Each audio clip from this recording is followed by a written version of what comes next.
Kita ketemu lagi dalam materi baru yaitu gerak parabol.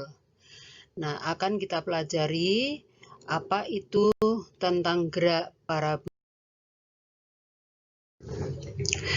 Sebelumnya akan saya berikan kompetensi dasar. Kompetensi dasar yaitu menganalisa gerak parabol dengan menggunakan vektor berikut makna fisisnya dan penerapannya dalam kehidupan sehari-hari. Kemudian tujuan pembelajaran yang pertama dapat menguraikan komponen vektor pada sumbu X dan sumbu Y pada gerak parabol. 2. Dapat merumuskan persamaan dan besar posisi tertentu. 3. Dapat menganalisis gerak parabola pada sumbu X dan sumbu Y. 4. Mempresentasikan data yang berkaitan dengan gerak parabol.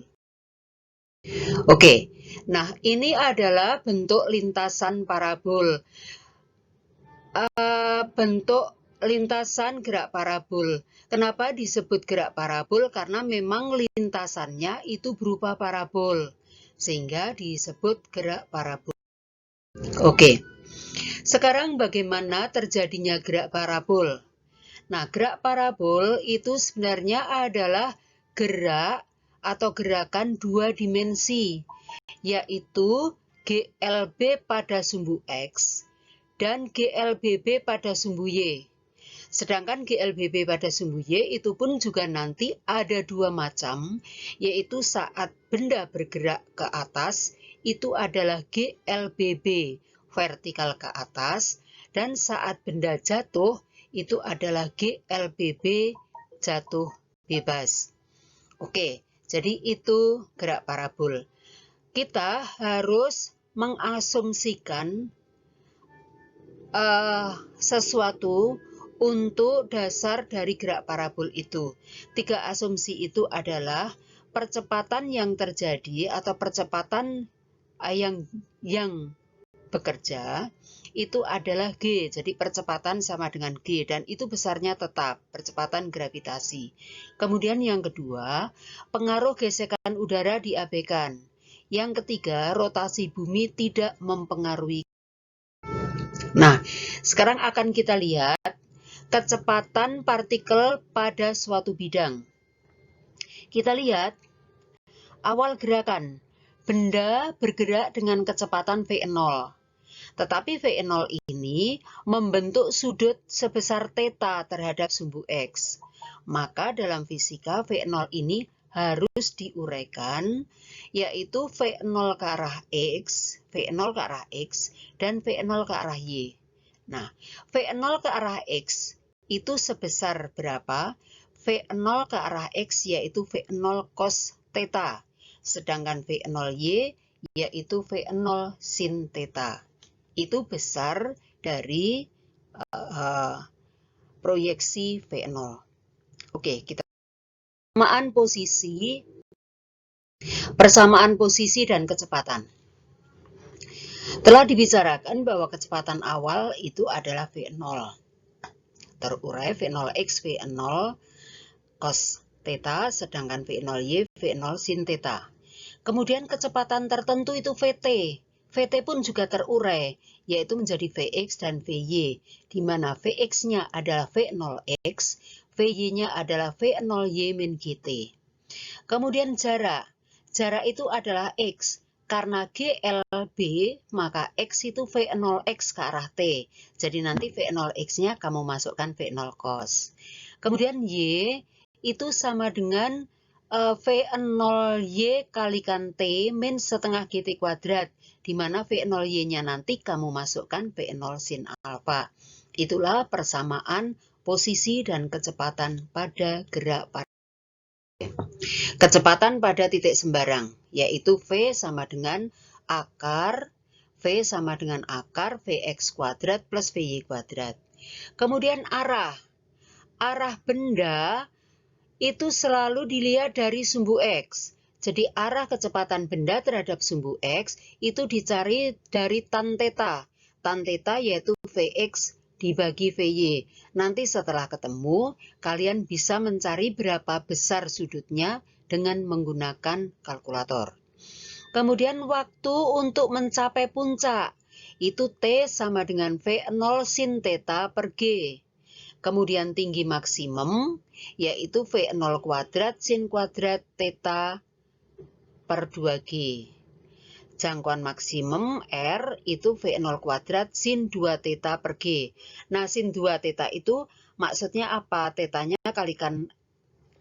kalian kalikan 2 dulu, baru dicari harga sinusnya.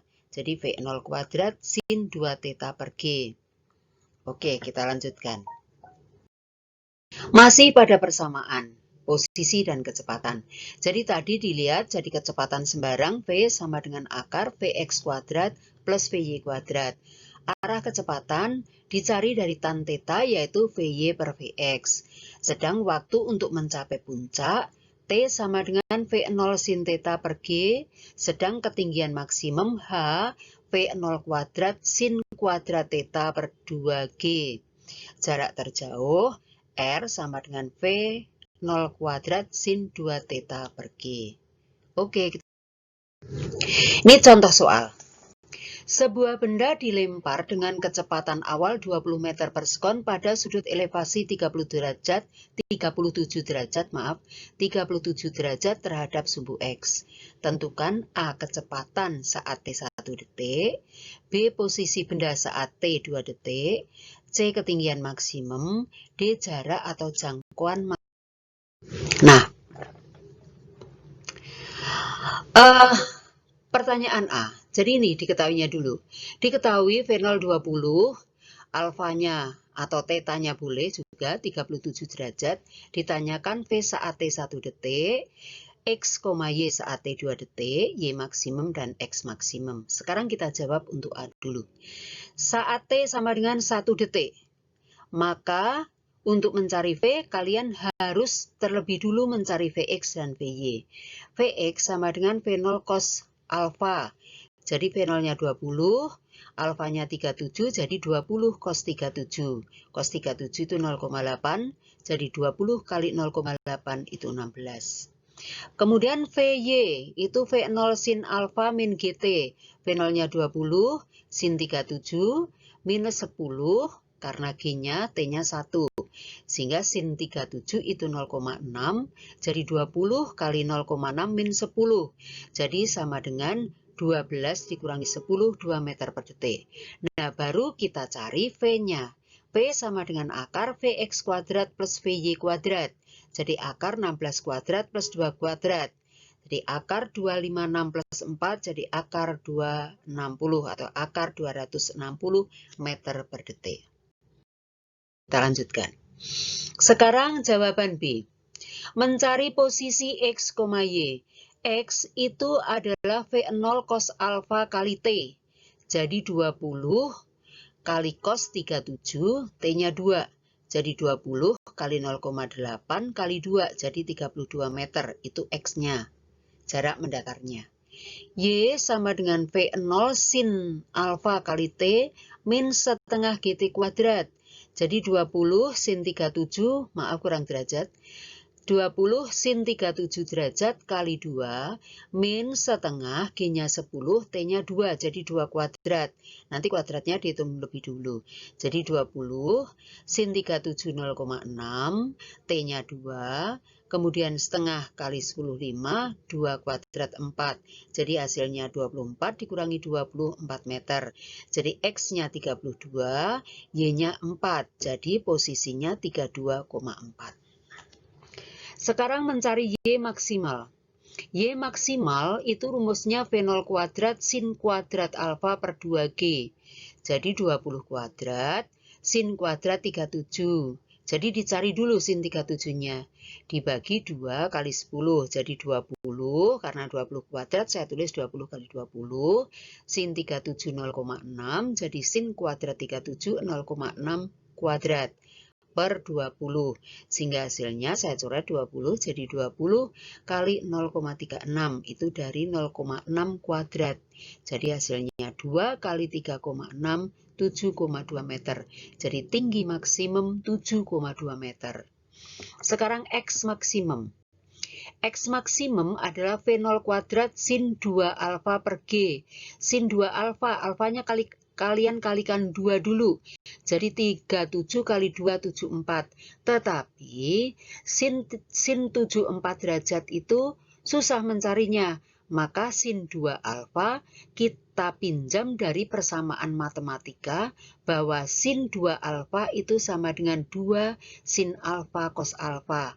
Sehingga rumus V0 kuadrat sin 2 alfa per G menjadi V0 kuadrat kali 2 sin alfa cos alfa per G. Nah, V0 kuadrat berarti 20 kuadrat kali 2 sin 37 cos 37 per 10. Jadi 20 kuadrat 400, ini kali 2, sin 37 0,6, cos 37 0,8 per 10. Jadi keseluruhannya 400 kali 2 kali 0,6 kali 0,8. Nah, nolnya saya pinjamkan untuk 0,6 dan 0,8. Jadi 4 kali 2 kali 6 kali 8 per 10. Jadi hasilnya 384 per 10, yaitu 38,4 meter. Sehingga jarak terjauh itu sama dengan 38,4.